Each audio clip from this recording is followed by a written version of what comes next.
Hola, buenas tardes. Hola, Buenas profe. tardes, profe. Hola, vamos a pasar la misma materia que vimos en la clase anterior para que les sirva de repaso. La segunda prueba la tenemos la otra semana, ¿ya? La segunda prueba la tenemos la próxima semana, el día jueves, ¿ya? Seguramente va a ser igual. Les voy a dar unos 40 minutos para realizar la prueba y va a empezar a la hora, 5 minutos después de la hora de comienzo de la clase, del día jueves. Profe, Dígame. disculpa, prueba. Les voy a subir los PowerPoint que me pidieron, pero ahora voy a repetir la clase para que quede claro el tema de la metalurgia.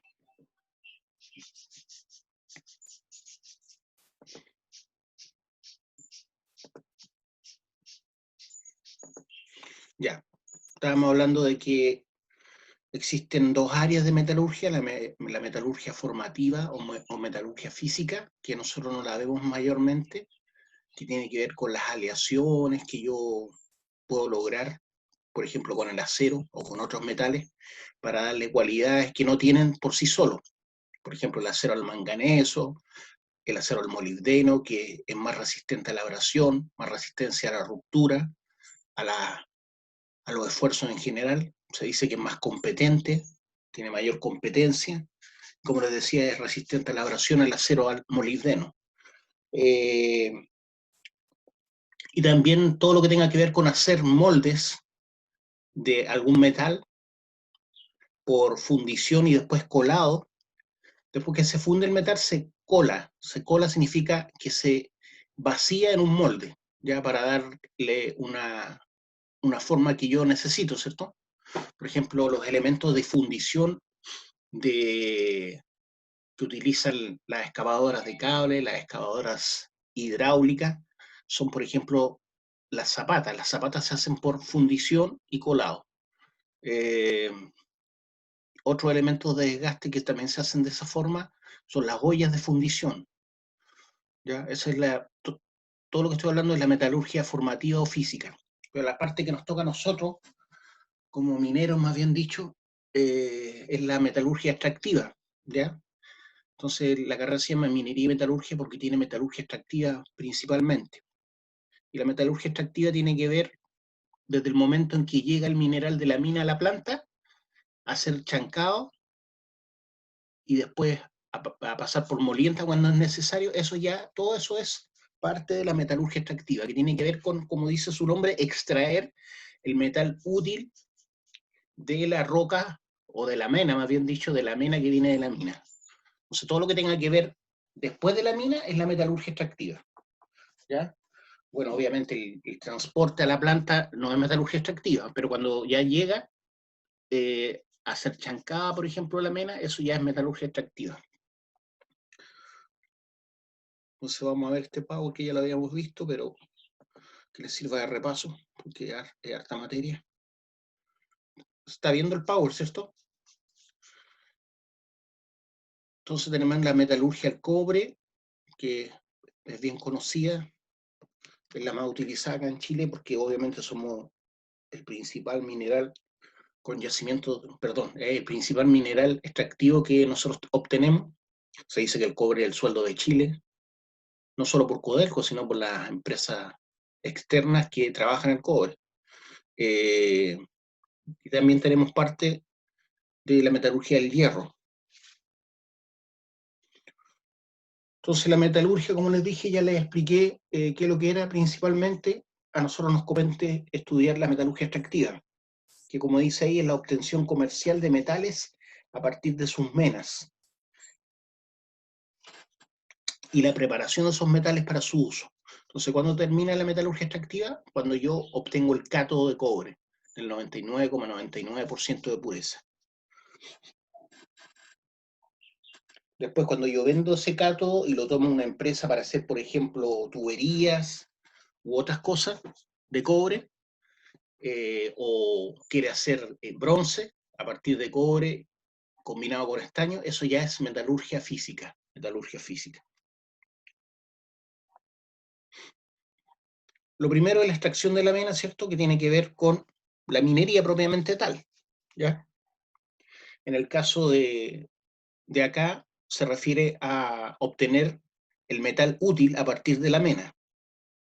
Y el resto, ¿cierto? Lo que no tiene el metal útil le llamamos ganga.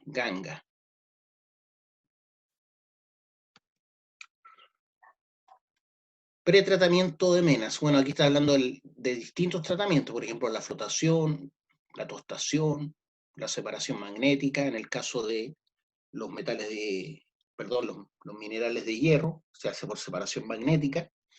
Entonces se separa lo que tiene mayor ley por lo de menor ley, con imanes gigantes, ¿cierto?, que permiten atrapar solamente lo que tenga alta ley de cobre. En el caso de la flotación, viene a ser un proceso de concentración para hacer más viable económicamente el tratamiento de la mena de cobre u otro mineral que se pueda flotar.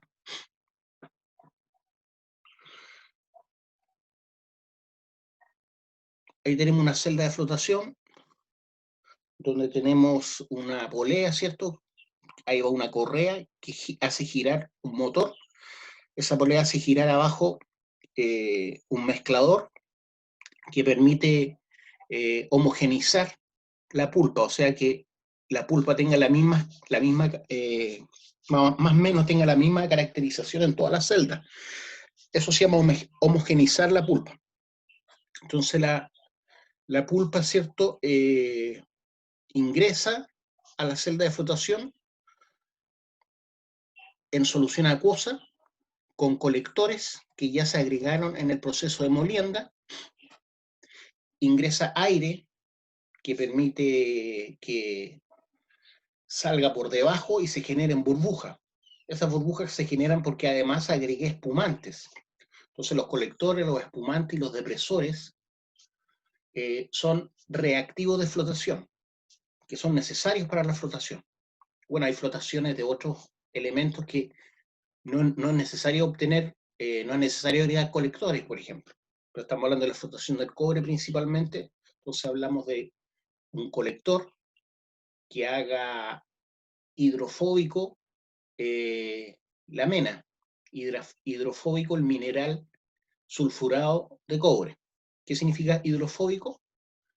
Que repele el agua. La partícula mineralizada con cobre repele el agua, o sea, no se asocia con el agua. De forma natural, si no le agregara colector, no repeldría el agua. Pero como le agrego un colector, ese colector cubre la partícula y la vuelve hidrofóbica, pero por otro lado la vuelve aerofílica. Aerofílica significa que la vuelve como amiga del aire, por lo tanto va a tender a buscar las burbujas, ¿ya? Las burbujas van a ser como un magneto, ¿cierto?, de las partículas mineralizadas con colector. El problema es que ese colector también va a impregnar la ganga. Entonces, ¿cómo separo la ganga, que principalmente es pirita, que también es un sulfuro, por lo tanto también se tendería a adherir a las burbujas, ya que estoy generando? Estas burbujas tienen que tener una cualidad, que tienen que ser pequeñas y a su vez resistentes. O sea, tienen que resistir llegar a la superficie, arriba de la celda, y no reventarse, o si no, botarían las partículas útiles, ¿ya? Entonces eso se logra con los espumantes. Les decía que los espumantes generalmente son de origen natural, de esencias tipo savia, ¿cierto? De pino, de eucalipto, hay varios. Eh, ¿Qué otra cosa les enseñé?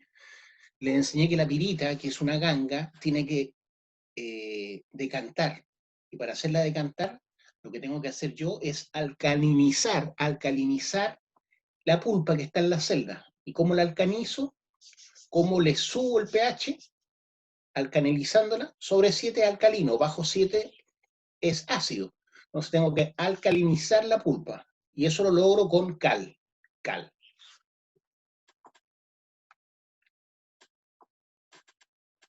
Reducción a metales libres. El método usado depende de los metales más activos, Por ejemplo, el óxido metálico se reduce a metal libre.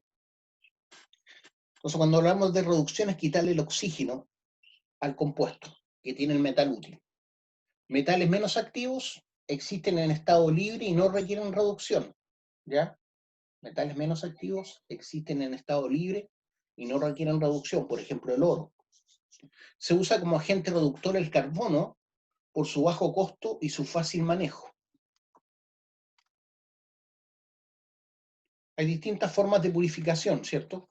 Tenemos la destilación, el metal más volátil, el metal es más volátil que sus impurezas, la electrólisis, ¿cierto? Que es el que se utiliza para la electroobtención y electrorefinación, que se hace en una celda electrolítica, puede ser para electrorefinación, como les dije, o para electroobtención. En ambos se utiliza el mismo proceso químico que se llama electrólisis. Y también tenemos purificación mediante fusión por zonas, obtención de metales extremadamente puros. Por ejemplo, se separa la escoria, ¿cierto?, de la mata de cobre. ¿Por qué? Porque al fundirse, los metales más pesados o los elementos más pesados se van al fondo y los elementos más livianos a la superficie. Entonces hay una separación mediante la fusión. Y si hay varios metales, los metales más pesados se van a ir al fondo, como les digo, y los metales más livianos van a ir subiendo. Y finalmente lo que está más liviano es la escoria, ¿cierto?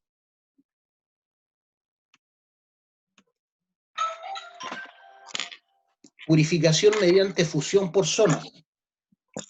Purificación mediante fusión por zonas. ¿Qué significa eso? Ahí se ve, por ejemplo, que a mayor temperatura, por ejemplo, a la temperatura S1, que es menor que la S2, perdón, la temperatura T1 es menor que la T2 y T2 es menor que T3. A la temperatura 1, el sólido 1 se vuelve líquido, ¿cierto? Pasa de sólido a líquido.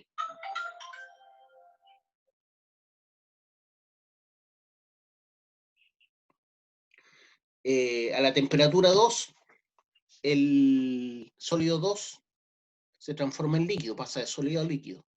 Y a la temperatura 3, el sólido 3, ¿cierto?, pasa a líquido, ¿ya? S1, S2, S3, L1, L2, L3, a la temperatura T1, T2 y T3. Entonces así podemos separar, ¿cierto?, dependiendo de la temperatura de fusión, los metales, por ejemplo, que los primeros que se van a fundir y que puedo separar son los metales que funden a menor temperatura. Después puedo separarlo por los metales que funden a mayor temperatura, ¿ya? Entonces primero voy a separar el sólido 1, que se va a transformar en un líquido 1, ¿cierto?, porque fundió a la temperatura 1. Después voy a poder separar el metal 2, que a una mayor temperatura se volvió líquido. Y después finalmente voy a obtener el metal 3, que a la temperatura T3 obtuve su fusión. También a mayor temperatura yo logro más pureza, ¿cierto? Porque a mayor temperatura en el horno me va a separar la escoria y los metales no deseados. Entonces a mayor temperatura voy purificando el metal útil. Métodos alternativos. Algunas minas contienen varios metales que no siempre es necesario separar. Por ejemplo, eso se hace con el proceso Kroll, que es lento, y nosotros más bien utilizamos el proceso electrolítico, porque es de menor costo. Metalurgia del cobre. Tenemos dos formas de separar el cobre, ¿cierto?, de su estéril. Tenemos la forma pirometalúrgica, que va asociada a los sulfuros de cobre, y tenemos también el proceso hidrometalúrgico, que va dirigido a los óxidos de cobre. Ambos parten por chancado, ambos procesos parten por el chancado. En el caso de los sulfuros de cobre, después de chancado primario y chancado secundario, tengo que pasar por molienda. Y eso se hace en molinos. Hay molinos de bolas, molinos de barras y hay molinos SAG. Los molinos SAG, SAG, se llaman semiautógenos. Molinos semiautógenos. Esos molinos semiautógenos incluyen elementos moledores como las bolas, pero también el mismo material sirve para achancar, se sirve para achancar a sí mismo. El material más grueso va a achancar el material más fino, ¿cierto? Entonces, por eso se llama semiautógeno, porque parte del chancado se hace con el propio material, pero también con elementos moledores como bolas. Metalurgia del cobre, entonces. En el caso de los óxidos, tenemos que pasar solamente por chancado, no se necesita molienda, porque para pasar al proceso que sigue, que es la aglomeración, necesito un tamaño medio, ¿cierto?, de 0,5 a 1 pulgada como máximo de material particulado. ¿Ya? Entonces con el chancado es suficiente. Entonces la granulometría para el proceso de aglomeración y posterior formación de pilas de lixiviación varía de 0,5 a 1 pulgada más o menos. Entonces, con el chancado es suficiente para los óxidos de cobre. La extracción del cobre es complicada porque contiene sulfuros de hierro y azufre. Ya sabemos que en ese caso se produce la flotación, se hace la flotación. Los procesos metalúrgicos normales sufren modificaciones para extraer el cobre sin contaminante.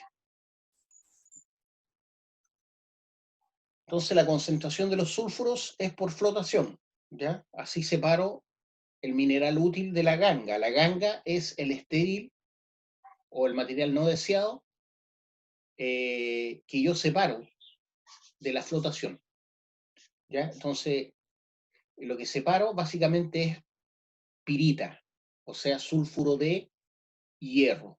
Eso a mí no me interesa. Entonces eso se va a decantar agregando cal a la celda de flotación. Entonces ahí está el proceso, ¿cierto? Están mostrando los minerales sulfurados que vienen de la mina, pasan por chancado y molienda, ¿cierto? Los minerales oxidados también pasan por chancado, no molienda así. Y en la flotación se agregan los reactivos de flotación y lo que voy a obtener son dos productos. La ganga, ¿cierto?, que va a los tranques de relave, y el concentrado húmedo, que va a variar entre un 20 a un 30% de cobre. Entonces, el concentrado húmedo tiene más o menos 20 a un 30% de cobre. Ese después se filtra y después se seca, y con eso obtengo el concentrado propiamente tal, ¿ya? El concentrado seco propiamente tal. Es el que va a fundición, a fundición.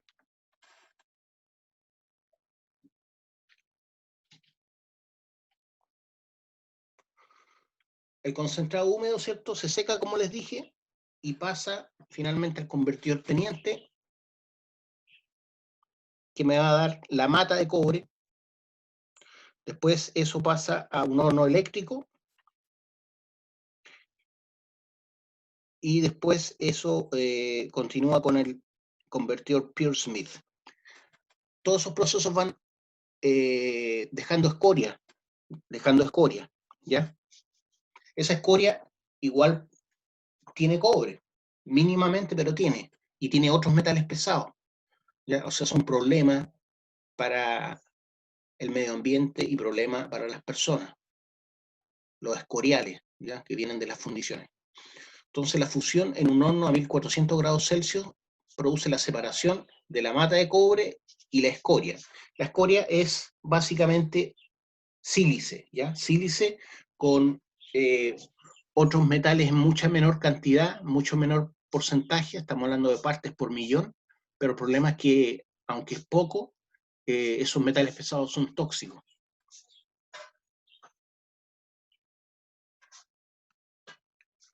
Después viene el proceso de conversión, donde se insufla aire a la mata de cobre.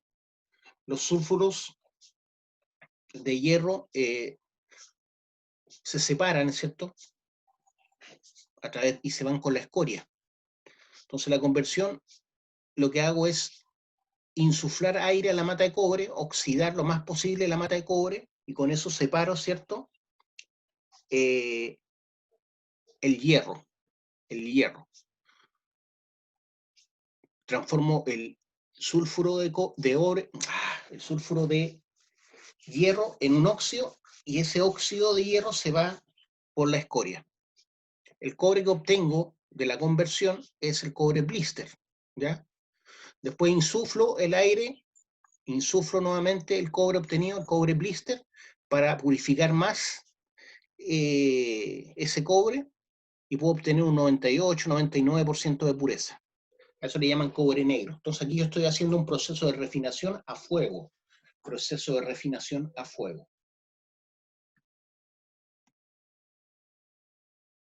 Estas son las reacciones químicas que se producen en este proceso, ¿ya? El convertidor teniente, ¿cierto?, me entrega metal blanco, que tiene aproximadamente un 76% de cobre, pero también genera gases, ¿ya? Gases, ácido sulfídrico. Ese ácido sulfídrico se atrapa y que se obtiene de ahí como un producto secundario el ácido sulfúrico. Antes se arrojaba al ambiente. Ese metal blanco, ¿cierto?, pasa al convertidor Pearce-Smith, y ahí obtengo un cobre blister de un 98% más o menos de pureza y puedo refinar a fuego. Y al refinar a fuego obtengo ánodos de un 99,7, 99,6% de pureza. Esos ánodos son los que yo llevo a una refinería electrolítica, porque vender este cobre con un 99,7% de pureza no es lo mismo que venderlo a 99,99% de pureza, que es el que se utiliza, por ejemplo, en los computadores, en los autos. Toda la parte eléctrica utiliza el cobre que se obtiene de los cátodos, por eso es necesario la refinación, ¿ya?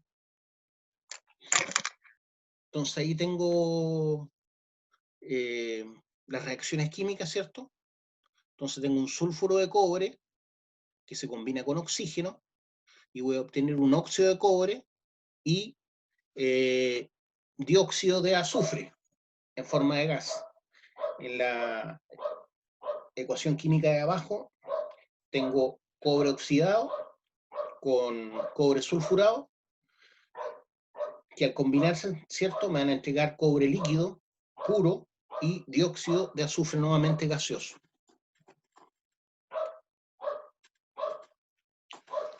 Los procesos pirometalúrgicos. ¿Cuáles son las características de los procesos pirometalúrgicos? Piro es fuego, entonces se genera o se produce a altas temperaturas, gran cantidad de desechos, consumo de energía y emisiones gaseosas. Ojo que la pirometalurgia parte con la flotación, ¿ya? Si bien en la flotación no se utiliza fuego, ahí parte el proceso pirometalúrgico del cobre o de otros metales que estemos concentrando. Entonces, para los procesos pirometalúrgicos propiamente tales, se necesitan altas temperaturas, y eso implica gran consumo de energía, se generan gran cantidad de desechos, que son las escorias, ¿cierto? Y se producen también gases tóxicos, que son las emisiones gaseosas que uno tiene que tratar de reducir para no contaminar el medio ambiente. Entonces, de ahí es que nacen las plantas de ácido, que toman los gases sulfurosos y generan ácido sulfúrico. Ese ácido sulfúrico, parte de él se utiliza en las plantas, ¿cierto?, de lixiviación, para lixiviar el cobre.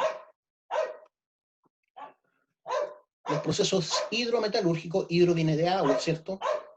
En el caso del cobre, ¿cierto?, parte también con el chancado, y después le sigue una etapa que se llama aglomeración, donde se introduce material a un tambor que se llama aglomerador. Voy a dibujarlo.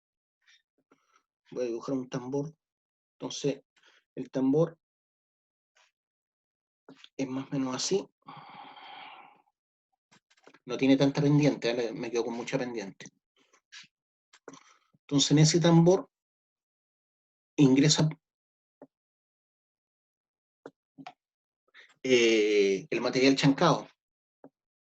Y el material chancado no solamente tiene partículas grandes de 0,5 a 1 pulgada, ¿cierto? También hay material tipo polvo. Ese material tipo polvo, para que no se pierda, se aglomera con las partículas más gruesas, formando como terrones, ¿cierto? Partículas gruesas con polvo fino que se adhiere por tensión superficial, se adhiere ese polvo fino a las partículas más gruesas. Entonces esas partículas finas se adhieren a las partículas gruesas y salen, ¿cierto?, por acá. Y esto va a una correa transportadora que finalmente, o a un punto de acopio, en donde el material que sale, ahí estoy dibujando una correa, ¿cierto?, transportadora. Ese material va a formar pilas de lixiviación.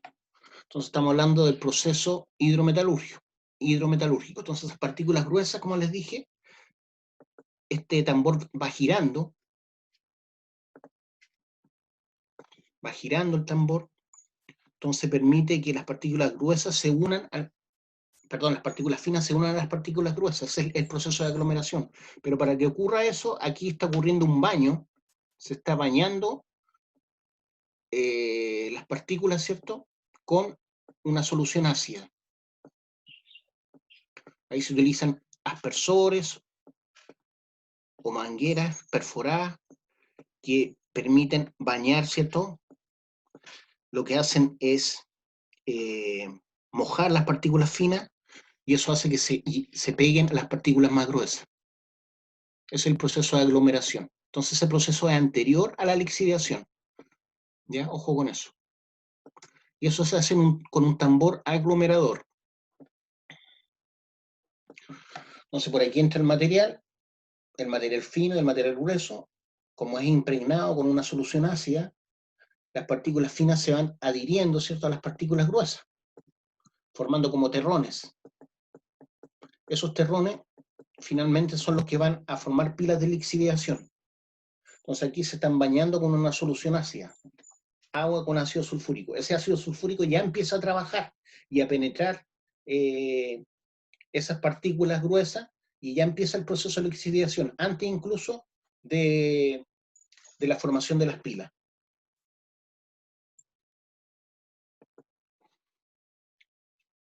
Entonces, antes de la lixiviación viene el proceso que se llama aglomeración. Después se forman las pilas de lixiviación, en donde lo que hago yo es regar el material desde arriba, ¿cierto?, también con una solución ácida, para que esa solución ácida vaya penetrando, ¿cierto?, las pilas o montones de material que pasó por aglomeración, y ese líquido va filtrando, ¿cierto?, y va llevándose el cobre hasta ser capturado en la parte baja por una geomembrana que me permite capturar el cobre. Voy a mostrar imágenes ya para que se entienda lo que estoy diciendo. Esperen un poquitito.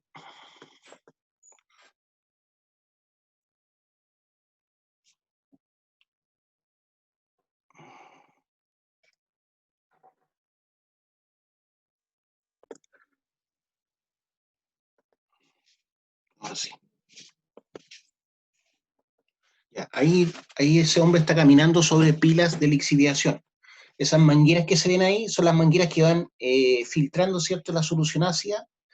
Esa solución ácida va percolando o penetrando, infiltrando, ¿cierto?, todas esas pilas de material. Estas pilas de material son altas, ¿ya? Pueden tener 5 o 10 metros de altura, ¿ya? Para que tengan una idea de cómo es la cuestión. ¿Ya? Voy a mostrar otra imagen ahora.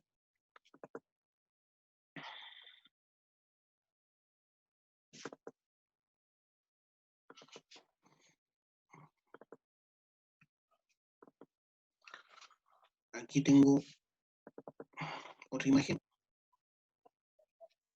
¿La ven o no? ¿Ven la imagen, chiquillo? No. No se ve.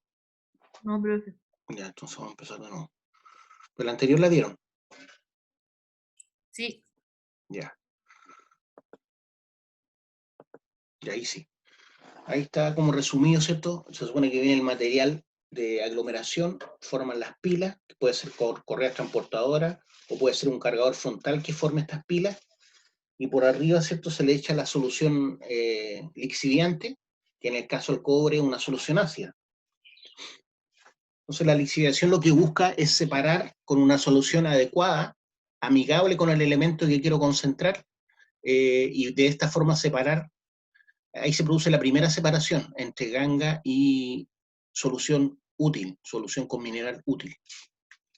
Por ejemplo, cuando nosotros tomamos té, con una bolsita de té, estamos lixiviando lo que me interesa y separando lo que no me interesa.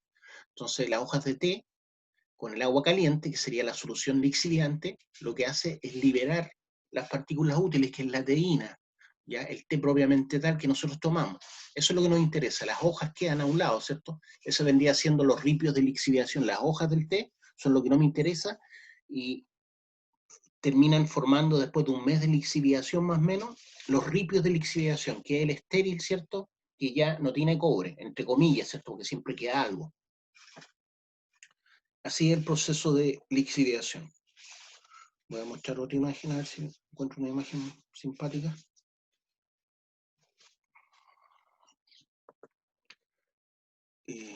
Acá tengo otra imagen.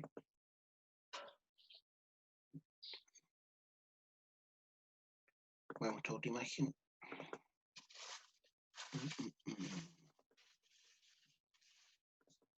Ya, proceso de lixiviación en pilas. Ahí se están formando, ¿cierto? Las pilas, está mostrando como que un camión genera las pilas. Se ve un zoom que se hace, ¿cierto? Donde se ven toda esa red de tuberías o aspersores que me permiten agregar la solución lixiviante a la pila. Esta solución con cobre es capturada y llevada a piscinas de decantación. ¿Para qué? Para que todo lo que es particulado grueso que no tiene cobre quede en el fondo, ¿ya? Y después sigo con otro proceso que se llama extracción por solvente, pero todavía no voy a hablar de eso. Entonces, aquí, con la lixiviación de pilas, yo obtengo una solución pobre de cobre, por su concentración pobre, que es capturada en piscinas de decantación, ¿ya? Abajo de la pila de lixiviación tengo una geomembrana, ¿ya? Una geomembrana, que es un plástico negro, un polímero negro, ¿cierto? Que me permite que no se pierda, que no infiltre el cobre a las napas subterráneas, no contamino el suelo por un lado y además aprovecho de capturar todo y que no se pierda nada de la solución con cobre. Entonces, para eso es la geomembrana. Esa geomembrana se pone antes de hacer la pila de lixiviación, ¿ya?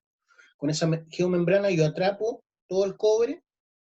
Entonces, por un lado, obtengo la solución pobre con cobre y por otro lado, evito contaminar los suelos primeramente y las napas subterráneas que están bajo las primeras capas de suelo. Eso más o menos es el proceso de lixiviación en pila. En el caso del oro se lixivia con una solución cianurada, ya que es más contaminante todavía. Entonces, el proceso de lixiviación no solamente es para el cobre, también sirve para lixiviar oro. Ya sigamos con el power entonces.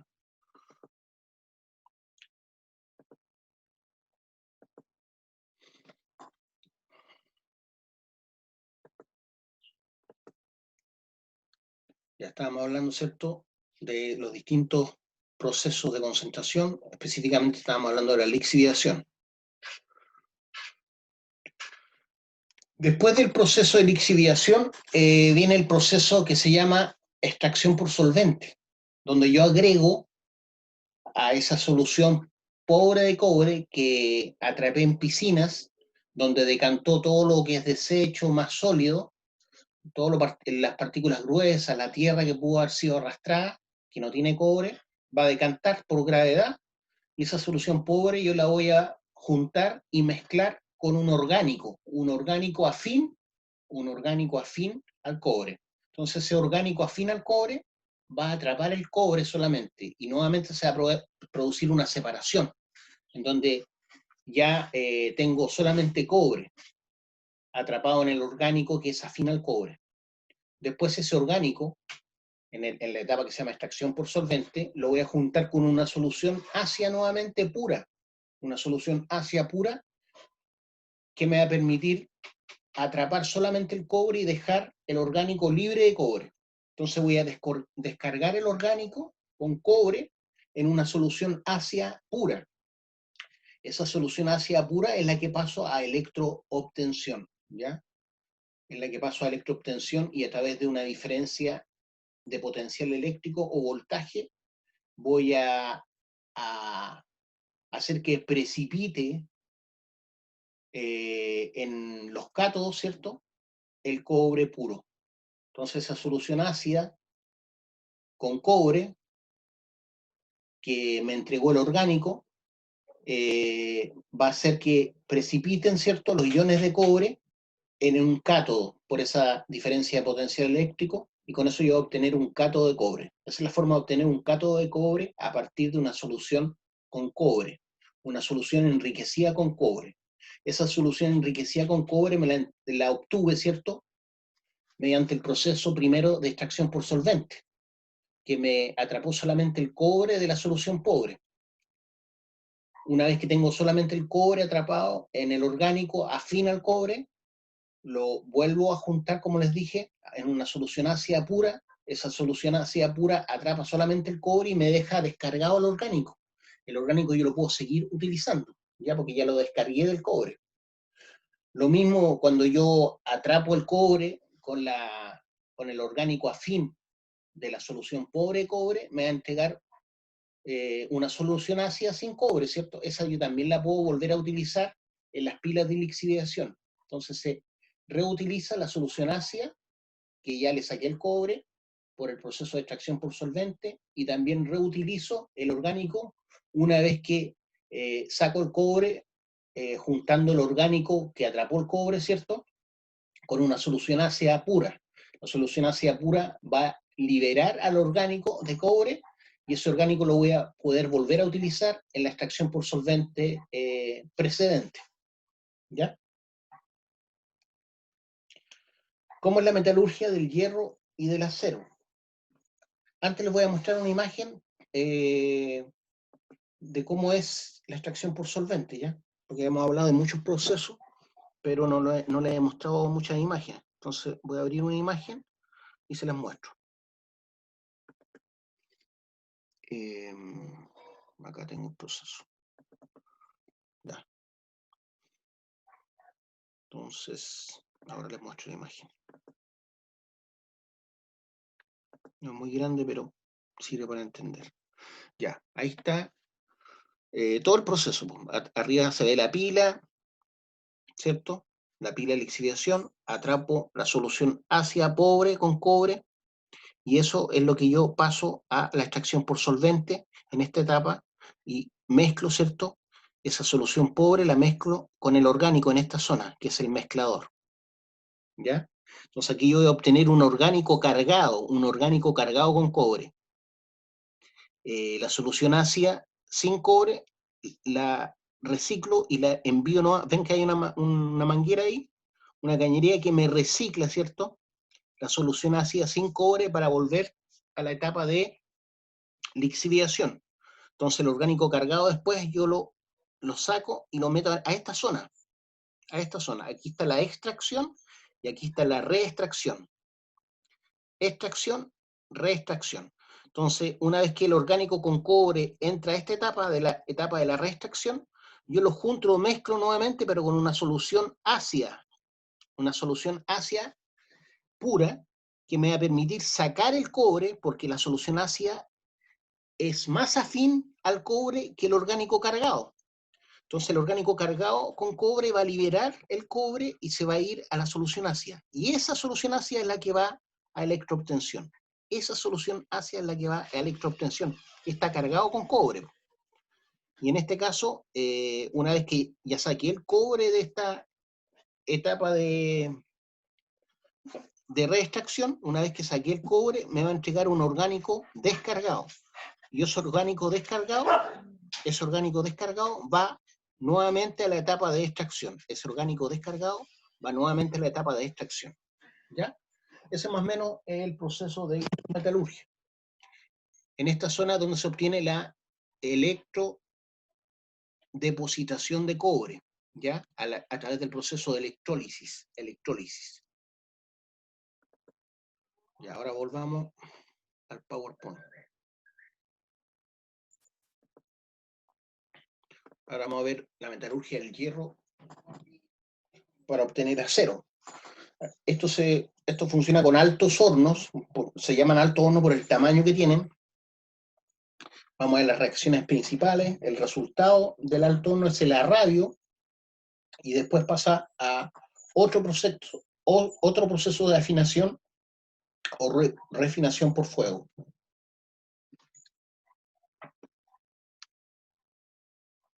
El hierro es el metal más utilizado por la industria. El hierro es el principal activo para producir acero, ¿ya? Entonces los autos, las sillas, la estructura de los edificios, todo tiene acero, ¿ya? Los puentes. Por lo tanto, es muy utilizado el acero y por eso necesita mucho hierro. Bueno, la corteza terrestre, el principal metal que tiene es el hierro, ¿ya? De hecho, el color de la Tierra es cafecita, justamente porque tiene mucho hierro. ¿Por qué? Porque hay dos principales minerales de hierro. Está la hematita y la limonita. La hematita, por un lado, es roja y la limonita amarilla. Por lo tanto, como hay tanta abundancia de hierro, y este hierro se oxida fácilmente en la superficie, va generando este color típico de la Tierra que es como cafezoso, ¿cierto? Justamente por la hematita y la limonita que contiene.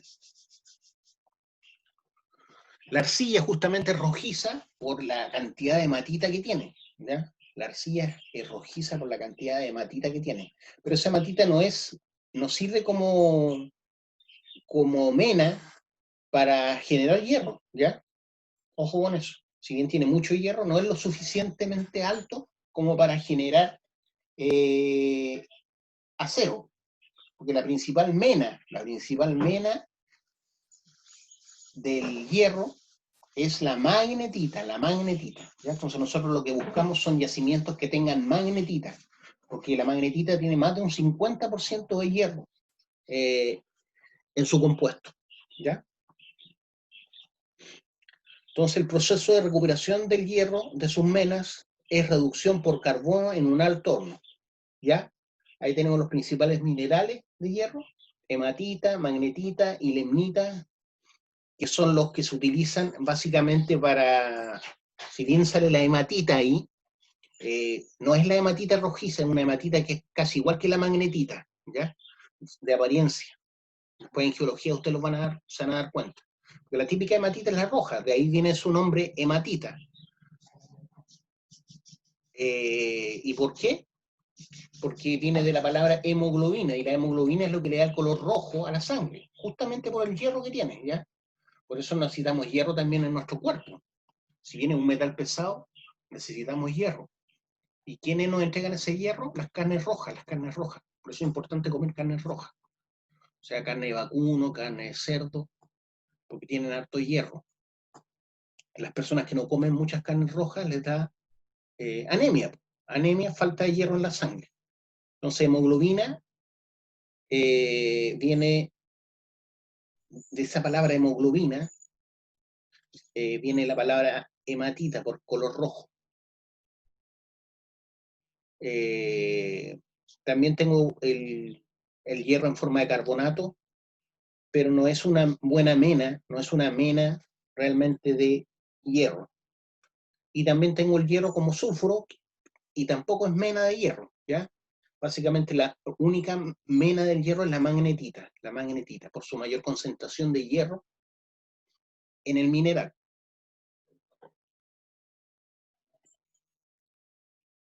¿Cómo funciona el alto horno? Por arriba se agrega la mena, ¿cierto? Que es magnetita, se agrega piedra caliza para separar, ¿cierto? Para separar el estéril del metal útil, y también se agrega combustible, ¿cierto? Que es básicamente carbón coque o carbón mineral. Entonces ahí se ven las distintas etapas, más bien dicho, las distintas alturas que me dicen a qué temperatura está esa zona. Aquí esta zona está como a 250 grados Celsius, esta a 600, esta a 1000, y aquí abajo es donde se produce la fundición propiamente tal de la magnetita, y con esto yo obtengo el hierro puro por un lado, y por este otro lado sale la escoria. Se dice que está más arriba la cañería de la escoria que la del hierro. ¿Por qué? Porque la escoria flota y va a estar en la superficie. Por aquí se agrega aire caliente, ¿cierto? Acuérdense que es un proceso de combustión que se está generando, por eso estoy agregando carbón, para eso necesito oxígeno, por lo tanto tengo que insuflar con aire, ¿cierto? Con aire. Se insufla con aire caliente para no enfriar el horno, ¿ya? Porque calentar el horno cuesta mucho, entonces no hay que enfriarlo, por eso se insufla aire caliente, para hacer el proceso más eficiente. ¿Cuáles son las reacciones principales en un alto horno? Tengo la formación de los agentes reductores gaseosos, que básicamente es monóxido de carbono e hidrógeno. Entonces el carbono se combina con el vapor de agua, generando monóxido de carbono e hidrógeno. El carbono, el mineral coque, ¿cierto? Se combina con el CO2 y me va a generar 2 monóxido de carbono. El carbono se combina con el oxígeno y también me va a generar monóxido de carbono. Eso es respecto del carbono, el CO2, el vapor de agua y el oxígeno. En cuanto a la reducción del hierro, el monóxido de carbono se combina, ¿cierto?, con el óxido de hierro, que en este caso es ese óxido de hierro, no es magnetita, es hematita que la están mostrando ahí. Entonces, monóxido de carbono con hematita u óxido de hierro, para no confundirlo, voy a obtener de esa reacción química entre óxido de hierro y monóxido, voy a obtener hierro fundido y dióxido de carbono o CO2. Eso se produce más o menos a 900 grados Celsius. También el hidrógeno se va a combinar también con el óxido de hierro abajo, ¿cierto? El hidrógeno se combina con el óxido de hierro para generar también hierro fundido y vapor de agua. Hierro fundido y vapor de agua. Formación de escorias. Para eliminar las impurezas tengo que agregar cal, ¿ya? O piedra caliza por arriba, ¿cierto? La piedra caliza, que es carbonato de calcio, que está a la izquierda, ¿cierto? Carbonato de calcio, me va a generar cal y CO2. Eso se produce a 800, 900 grados Celsius. Después esa cal, ¿cierto?, se junta con el cuarzo que está ahí, y me va a generar escoria de calcio. Y finalmente el fósforo, que está contenido también en parte, se combina con la cal y me va a generar escoria a 1200 grados Celsius, que es una combinación de calcio, ¿cierto?, fósforo oxidado. Una combinación de fósforo oxidado y calcio que va a ser finalmente la escoria. Formación de impurezas de hierro, ¿ya? Dentro de las impurezas voy a tener manganeso, óxido de manganeso, que se va a combinar con el carbono y va a generar manganeso puro y monóxido de carbono. Eso se genera a 1400 grados Celsius. El sílice o el cuarzo se va a combinar con el carbono y me va a generar sílice puro y monóxido de carbono. Y el óxido de fósforo con el carbono me va a generar fósforo y monóxido de carbono. Todo esto a 1400 grados Celsius.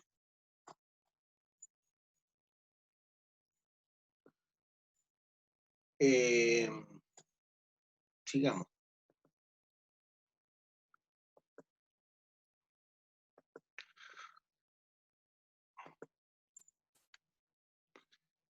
El resultado.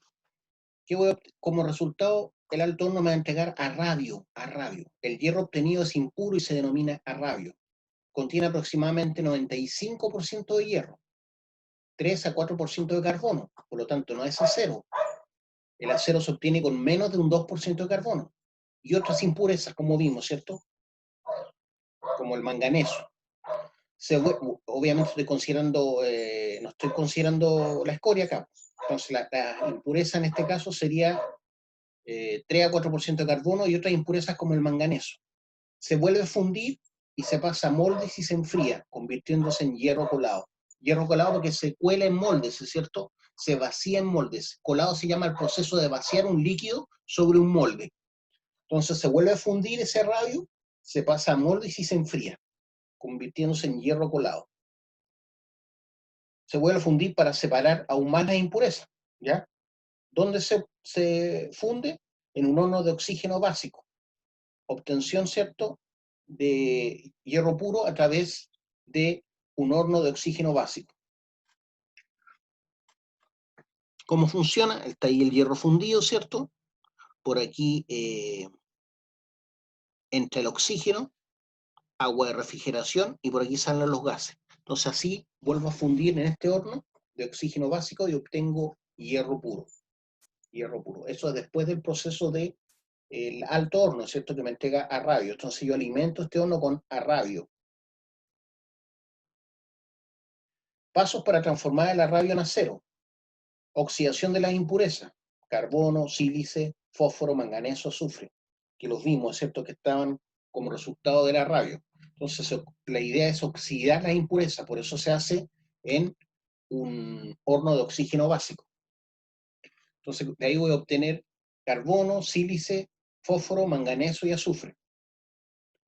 Entonces voy a obtener una obtención de acero al carbono. ¿Por qué? Porque voy a reducir el carbono a menos de un 2%. Entonces cuando yo reduzco el carbono en el hierro fundido a menos de un 2%, lo que obtengo es acero. Y el acero es mucho más resistente, es más maleable que el hierro. El hierro es muy duro y si tiene más de 2% de carbono, es muy frágil, muy frágil. Entonces el acero yo sí lo puedo trabajar, es más flexible, pero para que sea acero tiene que tener menos de un 2% de carbono, ¿ya? Puedo añadir otro elemento a ese acero, ¿cierto? Como por ejemplo el cromo, el níquel, el manganeso, el vanadio, molibdeno, wolframio, y le dan cualidades específicas que yo quiero a través de estas combinaciones al acero. Por ejemplo, si yo le agrego níquel al acero con un menos de 2% de carbono, voy a obtener un acero inoxidable. Con vanadio también. Con molibdeno voy a obtener un acero resistente a la abrasión y menos oxidable, etc. Entonces eso ya es parte de lo que llamamos metalurgia física o formativa. Ya. Nos vemos a las 5, chiquillos. Ya, vamos a dejarlo hasta acá por hoy, por ahora. A las 5 retomamos la materia.